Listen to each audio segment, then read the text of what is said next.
Rubber മാറ്റി നട്ട തെങ്ങിൻ തൈകളുടെ എണ്ണം 1001. 10 മക്കളിൽ ഓരോരുത്തർക്കും 100 എണ്ണം വീതം. ഭാവിയിൽ ജീവിക്കാൻ ഇതുതന്നെ ധാരാളം മതിയെന്നാണ് ഈ കർഷകന്റെ ആത്മവിശ്വാസം. സമ്പത്തുകാലത്ത് തൈപ്പത്ത് വെച്ചാൽ ആപത്തുകാലത്ത് കാപ്പത്തു തിന്നാം എന്നതുതന്നെയാണ് തോമസേട്ടന്റെയും നിലപാട്. 1948 കോട്ടയത്തെ പാലായിൽ നിന്നും തൊട്ടിൽപ്പാലത്തേക്ക് കുടിയേറിയതാണ് തോമസ്. ഇന്റർമീഡിയറ്റ് പഠനം കഴിഞ്ഞ ഉടനെ തുടർ പഠനം ഉപേക്ഷിച്ച് കൃഷിപ്പണിക്കിറങ്ങി. ആ വർഷം 500 തെങ്ങിൻ തൈകൾ നട്ടെങ്കിലും പൂർണ്ണമായും നശിച്ചു. പിന്നീട് റബ്ബറിലേക്ക് തിരിഞ്ഞു.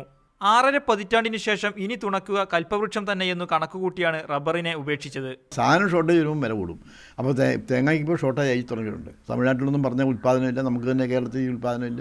നീരയ്ക്ക് 5 രൂപയില്ല കിലോട്ട്, അത് കയറ്റി അയക്കാൻ സാധിക്കും. കണക്കൂട്ടിൽ ഒരു തെങ്ങുന്ന ഒരുപാട് ഇന്ന് കിട്ടുന്നതിൻ്റെ ഒരു 10 ഇരട്ടി ആദായം കിട്ടുമെന്നാണ് അവർ പറയുന്നത്. വടക്കേ മലബാർ ഏരിയയിൽ തെങ്ങ് വളരെ നന്നാകും, ഭാവി ഉണ്ടാകും. ആരും അതിന് അശുഭാപ്തി വേണ്ട, ശുഭാപ്തി വേണം.